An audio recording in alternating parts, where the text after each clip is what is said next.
quand vous dites, quand vous entendez Issandos qui dit que le droit humanitaire est fatigué au Moyen-Orient, ça vous révolte. Oui, trop, excusez-moi. Mais je peux juste rebondir là-dessus, hein, parce qu'il ne faut pas qu'il y ait de malentendu dans ce que j'ai dit. Je dis simplement, après 40 ans d'occupation, enfin, on peut encore discuter des chiffres de la durée, le problème essentiel, il n'est plus de se demander si la 4e Convention est bien respectée ou pas, il est de faire cesser ce régime. Il est de trouver une solution de fond, de faire cesser le régime d'occupation, de trouver une solution de fond. On ne peut pas continuer à dialoguer sur la question du plus ou moins grand respect du droit humanitaire. Mon point est là. Je suis tout à fait d'accord avec vous. La société occidentale a une énorme responsabilité. L'Europe, les États-Unis ont une énorme responsabilité par rapport à ce dossier. Mais encore davantage que sur les questions de violation du droit humanitaire, c'est sur la solution de ce problème qu'elle doit avancer maintenant. Et c'est en ce sens que je disais, on ne peut pas éternellement, on ne peut pas encore, pendant 40 ans discuter 40 ans davantage discuter du respect ou non de la 4e Convention. Il faut qu'on règle le problème de fond. C'est ça. Politique. C'est en ce sens que je disais qu'il y a un certain essoufflement de ceux qui s'occupent de la 4e Convention. Jean-Luc Florent, politique d'un côté, humanitaire de l'autre, limite des uns et des autres. Je vais m'efforcer de donner quelques avis personnels, si je puis dire, sur vos deux questions. S'agissant du droit humanitaire, est-il un droit occidental ? Non, je ne le pense pas. Il est certes occidental dans sa formation initiale, mais c'est un droit essentiellement humaniste. Et les règles de base du droit international humanitaire, le respect de la vie, le respect de l'autre, la protection des populations civiles, le respect des prisonniers, la distinction entre combattants et non-combattants, entre objectifs, etc. Je pense que ce sont des concepts qui ne peuvent pas, me semble-t-il, être considérés comme étant l'apanage d'une seule pensée occidentale. Donc de ce point de vue-là, je pense que c'est un droit qui transcende la philosophie de ceux qui l'ont créé.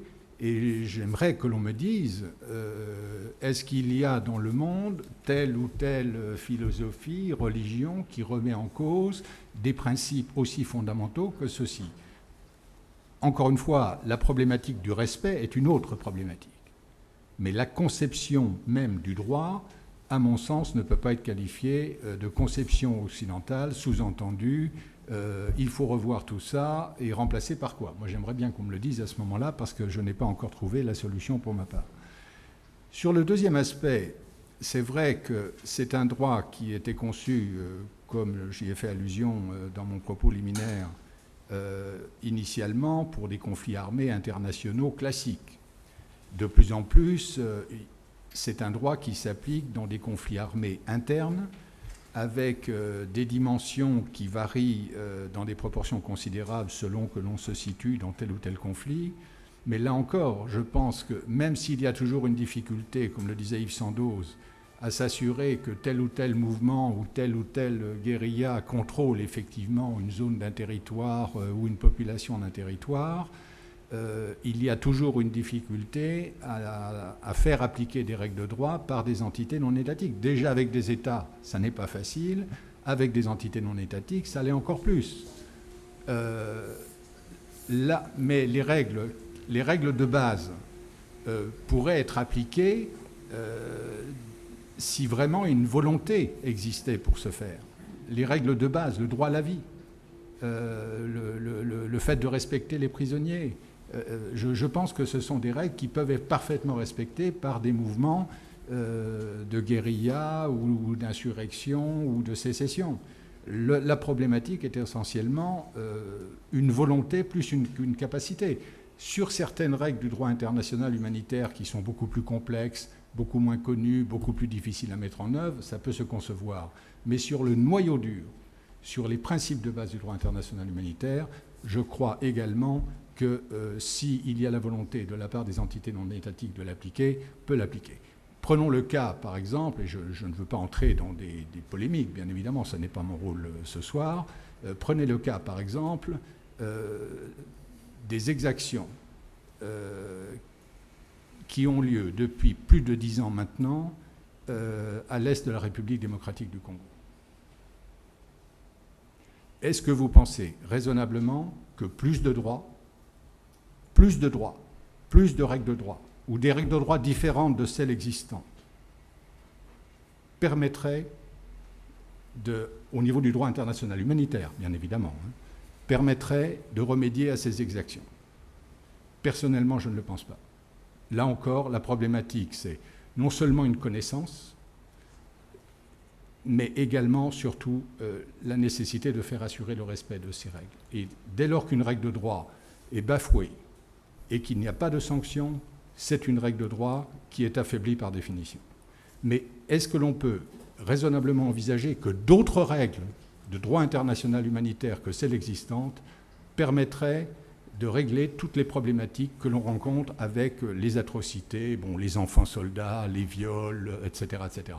Je ne le pense pas personnellement. Mais peut-être avez-vous des idées plus précises et plus concrètes que moi sur ces questions. Merci. Merci. Alors, on va aborder effectivement la question des nouvelles approches vis-à-vis des belligérants, les nouvelles approches vis-à-vis des populations civiles, des nouvelles règles peut-être à imaginer, à construire un peu plus tard, mais je crois que le moment est déjà de vous donner la parole. J'aperçois Ronnie Broman, j'aperçois Brigitte Mouvement, je vous donne la parole, donc je vous écoute. Oui, allez-y. Et Ronnie Broman aussi. Excusez-moi, veuillez attendre le micro, comme la conférence de presse est filmée, veuillez également vous lever. Oui, donc bonjour et merci. Oui, donc Daniel Lago pour l'ADIF, l'Association pour la défense des droits humanitaires, France. Alors, je suis très heureux de tout ce que j'ai entendu. Alors, je voudrais préciser en ce qui me concerne une importance qu'on attache à l'ADIF au protocole de 77. Ça a été rappelé. Ce protocole-là, y ont participé non seulement les pays occidentaux, mais beaucoup de nouveaux pays issus des guerres de libération nationale.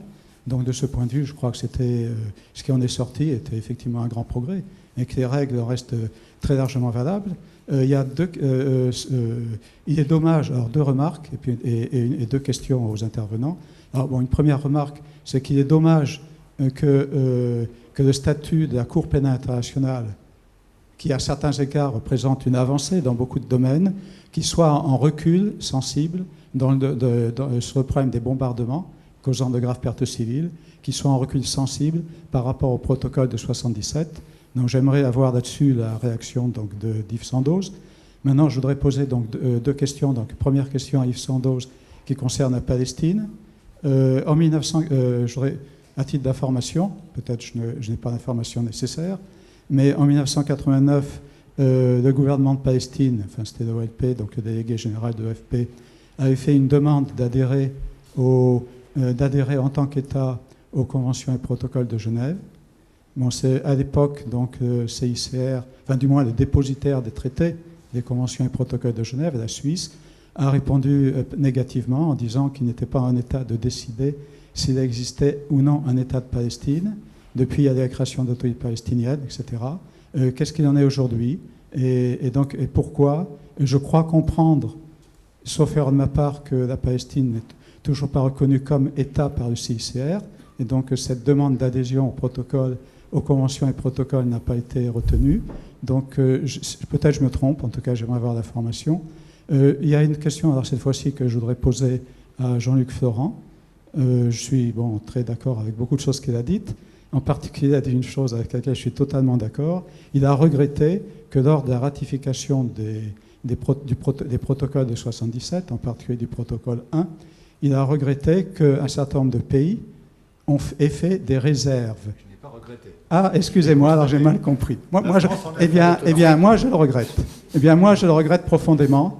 Et je pense que c'est grave, parce que précisément, ça va dans le sens de ces règles, les règles sur lesquelles la France en particulier, elle a fait une vingtaine de réserves, vous le savez, un très grand nombre de réserves, et beaucoup de ces réserves portent sur des points vraiment cruciaux, en particulier dans le domaine de la reconnaissance ou non des mouvements de résistance, et en particulier dans le domaine des bombardements causant de graves pertes civiles.